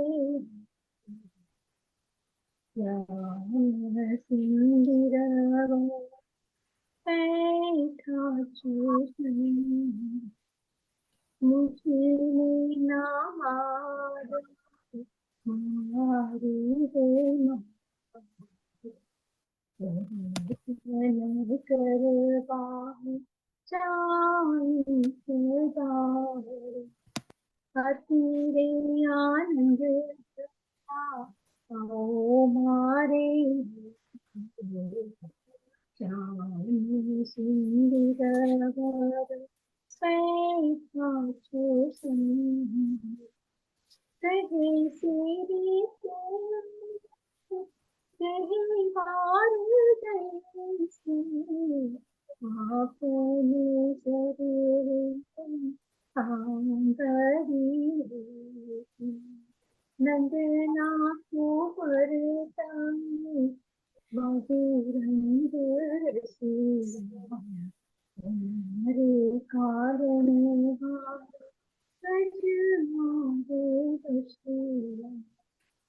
અતિરે આનંદ ભર્યા નંદ દર્શન કરી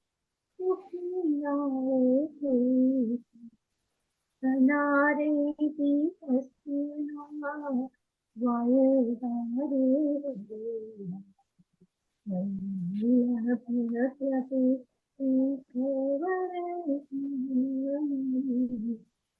અતિરે આનંદ ભર્યા મારે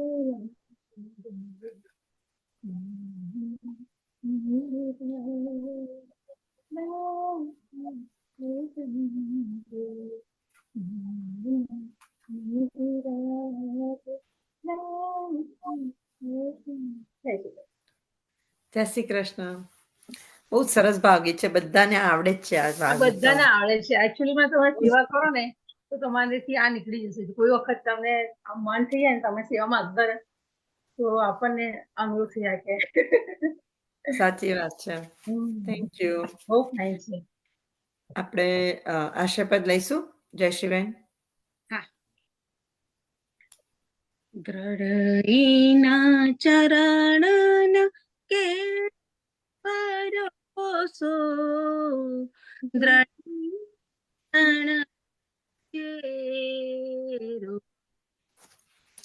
શિવલ્લભ ચંદ્ર છટા બિના સબ જગમાં જ અંધેરો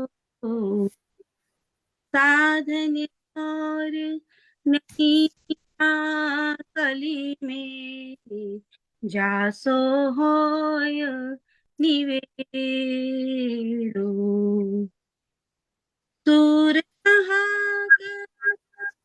विद्याधरो बिना मोह को चेरो भरोસો દ્રઢઈન ચરણ કેરો દ્રઢઈન ચરણ કેરો ભરોસો દ્રઢઈન ચરણ કેરો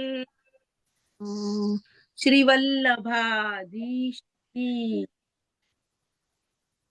શ્રી કૃષ્ણ કનૈયા લાલ કી જય. આજે બધા બહુ નવા નવા ફેસીસ દેખાય છે મને. શ્રી ગોપાલ લાલ પ્યારે કી જય. શ્યામ સુંદર શ્યામને મહારાણી કી જય. આજ કે આનંદ કી જાય. આજ કે આનંદ થઈ જાય. હા, બધા બહુ નવા નવા બહુ face નવા નવા છે. ફેસીસ છે એમાં. હા, આ જય દીપાલી શ્રી કૃષ્ણ. દીપિકાબેન પરીખને મેં ઘણા પહેલી વાર છે. આ Yeah, જયશ્રીબેન તો આવતા હતા પહેલા. yeah. તો હોય પછી જ્યોતિબેન પંચોલી નવા છે. એ દેખાતો જય નથી ફેસ શ્રી એમનો. કૃષ્ણ જ્યોતિબેન. Yeah. નથી એમનો ફેસ. મને મળીને જોઈને ખૂબ જ આનંદ થાય છે.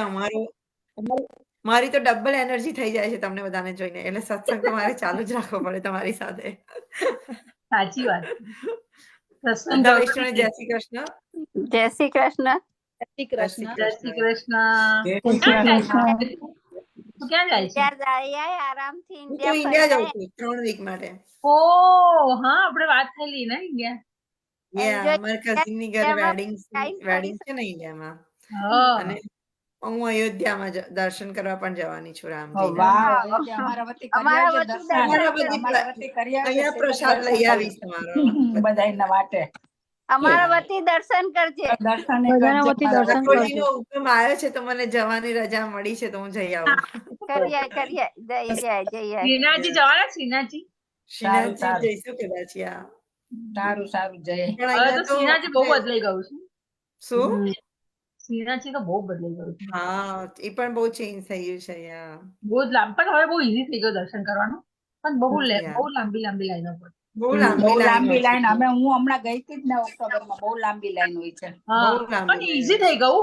જો કે લાંબી લાઈન પડે છે પણ જલ્દી ખડે છે ને એવું. ના હવે બધે વીચી થઈ Yeah. ગયું છે કારણ કે સિનિયર ની જુદી કરી નાખી છે એટલે એ લોકોએ સ્મૂધ પ્રોસેસ એનો સ્મૂથ તો બનાવવો જ પડે બીકોઝ આટલા બધા માણસો બધા કેટલા હવે દૂર હવે દૂર છે ને દૂરથી સન્મુખ આવતા હોય. દર્શન કરવા માટેની અલગ લાઈન પડે છે. હા, એટલે ઈઝી પ્રોસેસ કરવો પડે. બાકી લાસ્ટ યર જ અમે ગયા હતા તો ત્યાં ક્યાં ચંપલ મેં કાઢ્યા અને ક્યાંથી ચાલીને હું ભાઈ ગઈ હતી. 301 રૂપિયા લે છે એમાં જતું રહેવાનું છે. એટલે એ 301 સવારે તું આપી દે ને હા સવારે મંગળામાં તો બહુ સરસ લાગશે. પણ બહુ વહેલું જવું પડે. પણ એમાંય બહુ લાઈન. હા ચપ્પલ તો એ હજી બહુ ત્યાં તે વખતે દૂર જ સૌથી વધારે કાઢવા ગીર્દી પડે હોય છે. છે. તો ચપ્પલ તો દૂર જ કાઢવા પડે છે. અમે હમણાં જઈને આવ્યા ને બહુ દૂર હા, કાઢવા ચંપલ તો ઘણા દૂર ખડાવે ચંપલ. બહુ દૂર હા, કઢાવે છે. ત્રીજી ગલીમાં હોય આપણે ક્યાં ત્યાં જવાનું હોય. ત્રીજી ગલીમાં જવાનું પાછું ચપ્પલ લેવાય. અને છેલ્લા જ એ દર્શન કરવાનું ઠાકોરજીની છે ને ઈચ્છા. બહુ શાંતિ જાય બધું. જલ્દી જાઓ ને તો બહુ જ કીધું હોય. છેલ્લા થોડું મોડું જાઓ ને તો એકદમ Yeah. પછી એકદમ શાંતિ દર્શન કરવાનું. સાચી I વાત think છે. પણ જાય તો અયોધ્યામાં વધારે પણ શાંતિ પબ્લિક બહુ થાય. જ હશે. અયોધ્યામાં પણ બહુ જ પબ્લિક હશે. જબરજસ્ત ગીર્દી Yeah. હશે. ને અયોધ્યામાં હશે.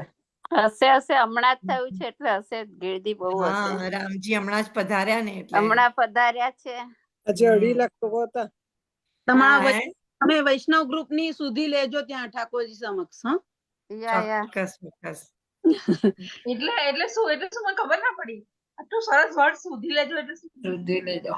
સુધી એટલે કે તમે ઠાકોરજી સમક્ષ અમને વૈષ્ણવોને યાદ કરજો એમ. ઓહ, એમના આપણા ભાવમાં બધાનું નામ આપણે નથી ઠાકોરજીને જોઈને આપણે આમ કરતા ને આમ કરીએ ને એવી રીતે આપણા વૈષ્ણવ બધાનું નામ લેજો, આપણા બધા ગ્રુપ નું એમ. આપણને પણ જોઈ લે એમ કે આ વૈષ્ણવ એના હા. હૃદય. આપણે એટલું જ પ્લીઝ વિનંતી કરવાની ઠાકોરજીને કે આપણા સત્સંગને ઓલવેઝ સત્સંગના બધા વૈષ્ણવોને આપણા બધા કરાવે. ગ્રુપ એમ હા, બધા હું તો ત્યારે તમને બધાને યાદ કર્યા હતા, બધાને હમ. બ્રજમાં ને થેન્ક યુ હમ. આપણે નથી જઈ શકતા સત્સંગ પણ ગ્રુપ ને આપણા ગ્રુપ નું કોઈ જાય છે ને આપણને સત્સંગ યાદ ગ્રુપ કરે જાય છે છે બહુ એટલે છે. યા મને તો બહુ જ ઈચ્છા હતી મારે મેં કહ્યું રામજી પધાર્યા છે તો જવું જોઈએ રામ કૃષ્ણ જ છે. વેરી હું જાત તો છે, અડધે સાચી વાત છે, આપે છે. તેજલ તું આટલું સરસ અમારે લોકો લવ આપે છે એટલે ભગવાન કે તને સીધો ડાયરેક્ટ જ લવ આપે. હા, ડાયરેક્ટ લાવ મને બહુ ઈચ્છા હતી. મેં કીધું 3 વીક હોય ને હું ત્યાં આવા પ્રસંગે ના જવું બને જ ના શકે. મને એટલું બેચેન લાગતું હતું. પછી મેં મારા પપ્પા મમ્મીને ફોન કર્યો. મારા મમ્મી પપ્પા ત્યાં જ છે. મેં કહ્યું પપ્પા તમે મને હમણાં ત્યાં જ છે, ઇન્ડિયા જ છે એ લોકો હજી. મારી સાથે પાછા આવશે બધા. Yeah. પછી મેં કહ્યું પપ્પા આપણે પહેલા તમે બુકિંગ કરાવો. I don't care let's see. I just hope કે મળી જાય આપણને જગ્યા. તો પછી પ્લેનમાં બુકિંગ કરાવી દીધું. મેં કહ્યું લેટ્સ ગો. સારું કહેવાય, સરસ. ક્યારે જાશો? મહિનાના એન્ડમાં જાશો? અંદર ઈચ્છા થઈ તો પછી મને જવું. શું? આ મહિનાના એન્ડમાં જાશો? યા હું હમણાં મંડે જઉં છું. મંડે જાશો. ને તારી ઓલી બુક છે ઓકે, તું હવે આવીશ ત્યારે તને મળશે ને ત્યારે આપી દઈશ. હા, મને અંકલે કહ્યું થેન્ક યુ હા સો મચ. જો મારું નસીબ એક બુકમાં. તને પેલી બુક મળી ગઈ ને સેજલ, પેલી મંદિર પેલી ખબર છે હવે પેલી હવેલીથી મોકલેલી બધે ગ્રંથોત્સવ નથી મળ્યો ઈ જ કહે છે. મેં તું નથી લઈ આવી? ના મને નથી મળી. આપણે મેં વાંચવાનું ચાલુ મોકલાયું ને મેં કોઈની સાથે મોકલાયું. કોની સાથે મોકલાયું? આ દીપાલી ના આપી તને? ના દીપા સાથે મોકલાયું એક બુક આખી. દીપાલી નથી આવી તે વખતે. તે દિવસે નથી આવી. એ આવવાની તો હતી એની પણ પાસે પડી છે, પણ મેં તારા માટે સ્પેશિયલ લીધી હતી મંદિરમાં. તમે એને પૂછી જોજો ને. પેલું આખું પેલું ખબર છે પેલું દ્વારકાધીશની ને બધી બુક્સ તારે તે દિવસ હા બહુ કમિટી વાંચી હતી. હશે તો પૂછી જોજો. આપણને આ એ ત્રણ સત્સંગમાં બુક નો સેટ મેં મોકલાયો છે. ત્યાં ત્રણેય બુક નો સેટ જ છે આખો દ્વારકેલાલજી હા, નો. તો મેં દીપાલીને આપ્યો છે તારા માટે. દીપાલીને પૂછી મારે જોજો. યાદ તો કરવું પડશે. હું પૂછી જોઈશ. મંગલ ઓકે, મંદિરમાં ફોન તો સેજલ. કરું, એવું કરું. ઓકે, તને મળે તો ભલે, ના નહીં, મળે નહીં, તો મેં રાખ્યો જ છે તારા માટે. તો તારા માટે રાખ્યો જ રોશનીબેન છે. તમે લઈ લેજો એમની પાસેથી અને મને જણાવજો. હા, ઓકે, તને ના મળે તો જણાવજો. કહેજે, મેં રાખ્યો જ છે એક સેટ. શ્યોર. Thank you. ચલો, જય શ્રી કૃષ્ણ. બધા વૈષ્ણવને જય શ્રી જય શ્રી કૃષ્ણ. કૃષ્ણ. બધા વૈષ્ણવોને. Safe journey. તેજલ અમારા વતી દર્શન કરજે. ચોક્કસ હું બધાના વતી દર્શન કરીશ. વૈષ્ણવ બધા તમારા માટે પ્રસાદ પણ લઈ આવીશ. ચોક્કસ. જય શ્રી કૃષ્ણ બેટા. જય શ્રી કૃષ્ણ. જય શ્રી કૃષ્ણ. હા.